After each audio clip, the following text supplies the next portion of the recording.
Norfolk is very keen to encourage tourism using active travel, that means bicycles. And there's an awful lot of nice places to see to the east of Norwich. So let's take, for example, a trip from Strumpshaw Fen, near Blowfield, to the city of Norwich. Which way would you go? Well, looking at Google Maps, you've got three choices. One goes over a big hill, which is basically the green pedalway. One uses a very busy main road. And the other one takes you down Whitlingham Lane, a very nice country park area with a big broad. That seems to be the nicest way to go, doesn't it? So let's take a look at the route. Now the first section from Strumpshaw Fen past Blowfield towards Norwich is done on nice quiet country lanes. It's quite an enjoyable ride. Things get interesting when you get to Poswick and you come across the junction of the Norwich Southern Bypass and the Northern Distributor Road. And this is a maze of very busy roads, but there are cycle tracks. And at Poswick we pick up this really delightful track through the open countryside, which is probably going to be a building site, but for now it's open countryside.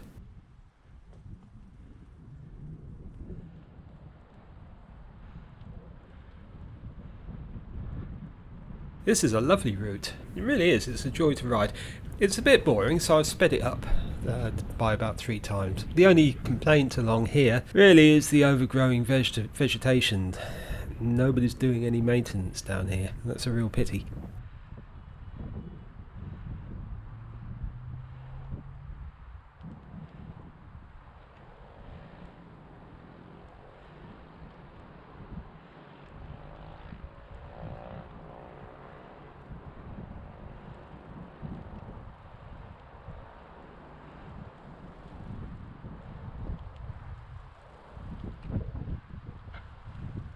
When you get to the end, you're presented with these posts, which are really narrow. You'd never get a cargo bike or something through here.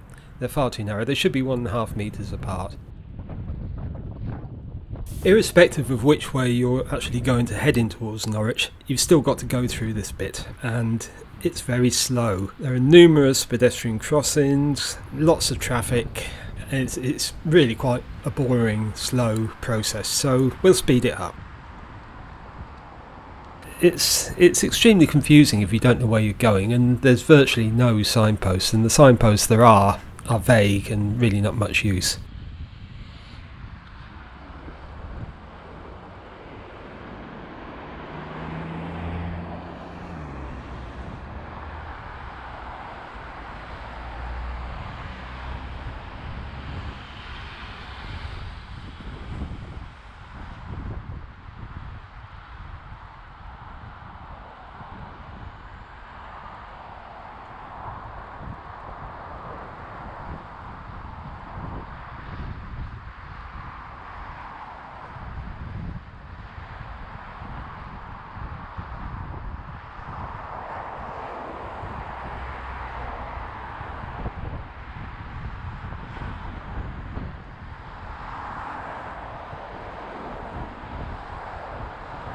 At this point, you have to decide whether you're going to go straight ahead and take the route through the city, which is basically the green pedalway or the busy main road, or turn left and go over the river.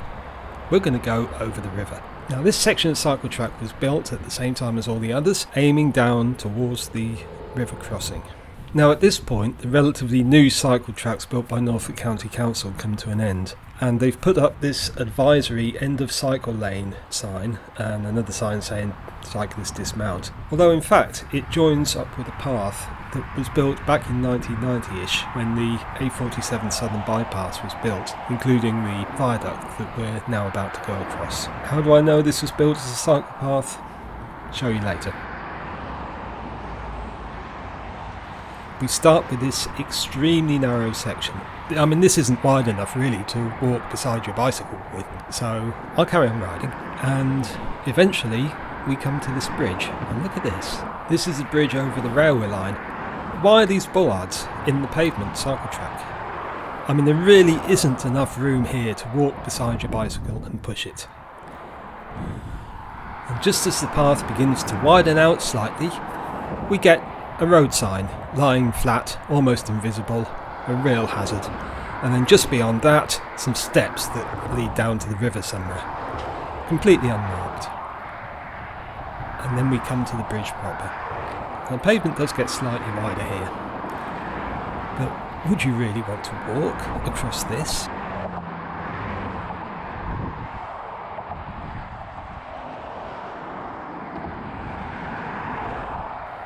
These roadwork signs have been put out by Norfolk County Council, but they're doing some work on the bypass. There are two of them, and in fact there's three, one of which is lying flat. It's just a hazard. It's just a hazard. Why are these here?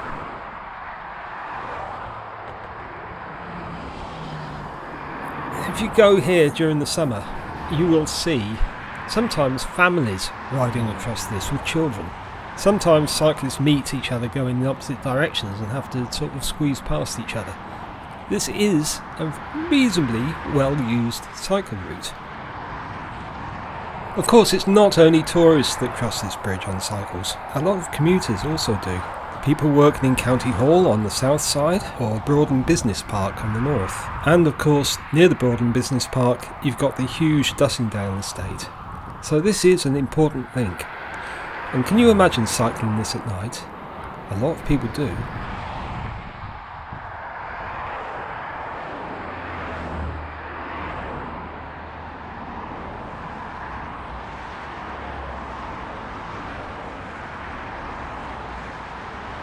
And you see the barrier on the right hand side is barely high enough. I'm sitting on my bike and I'm above the parapet here looking down into the valley.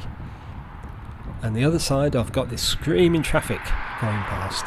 What were the designers thinking when they built this? Seriously, what were they thinking? And more to the point, why haven't they done something about it to improve it? This has been here now for 20 years.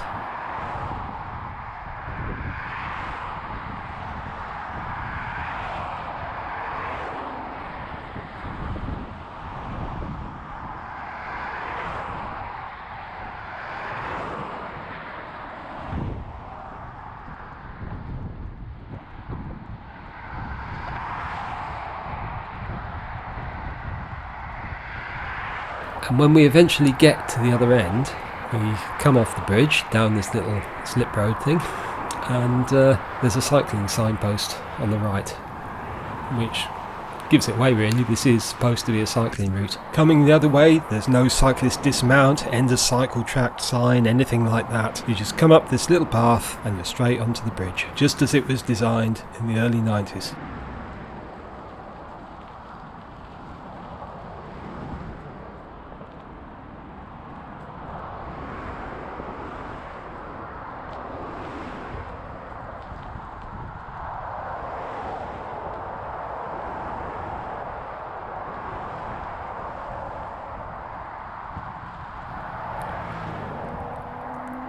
And the track that leads you to Whitlingham Lane is dire.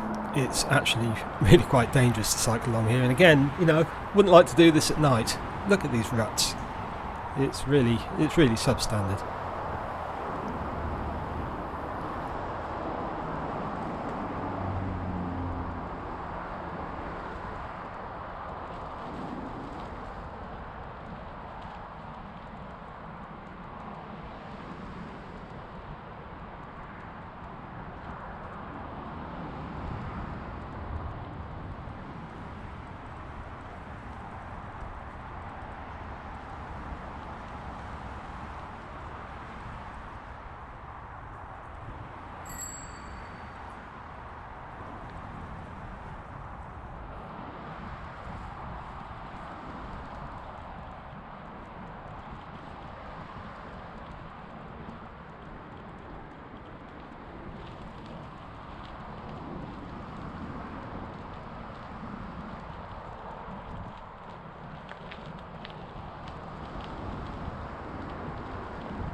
But then we get to the end and we're on the beautiful Whitlingham Lane.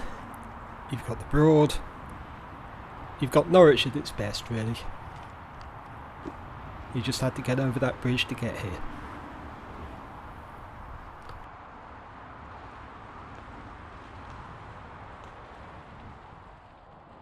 Oh, and another thing, on the southern approach to the bridge is a sign warning of heavy traffic ahead. It's covered in graffiti now, but it did used to tell you to keep your dog on a lead.